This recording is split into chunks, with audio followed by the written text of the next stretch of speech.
கோவை மாவட்டத்தின் மேற்கு தொடர்ச்சி மலைத்தொடரில் இயற்கையும் ஆன்மீகமும் ஒன்றாக கலந்த அதிசய மலை வெள்ளியங்கிரி மலை.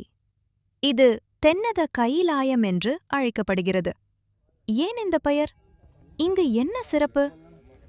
ஏன் ஆயிரக்கணக்கான பக்தர்கள் ஆண்டுதோறும் ஏறிச் செல்கிறார்கள் என்று தெரியுமா? வெள்ளியங்கிரி மலை கோவை நகரத்திலிருந்து சுமார் 40 கிலோமீட்டர் தூரத்தில் மேற்கு தொடர்ச்சி மலைத்தொடரின் ஒரு பகுதியாக உள்ளது. இந்த மலைக்கு 7 சிகரங்கள் உள்ளன. உயரம் சுமார் 6000 அடி.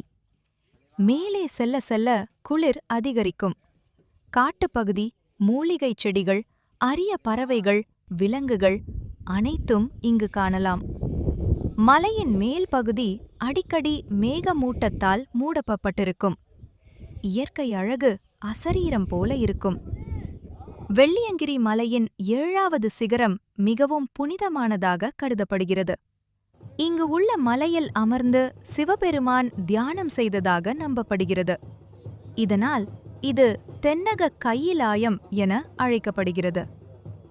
வட இந்தியாவில் உள்ள கைலாச மலை போலவே தென்னகத்தில் இந்த மலைக்கு அந்த மரியாதை கிடைத்துள்ளது. மகா சிவராத்திரி காலத்தில் ஆயிரக்கணக்கான பக்தர்கள் ஏறிச் செல்கின்றனர்.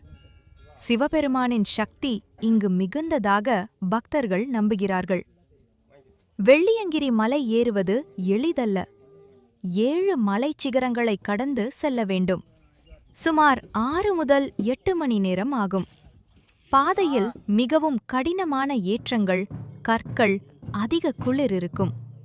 ஆனால் மேலே சென்ற பிறகு கிடைக்கும் ஆனந்தம் சொல்ல முடியாத அனுபவம். பலர் இப்பயணத்தை ஆன்மீக மறுபிறவி என்று விவரிக்கிறார்கள்.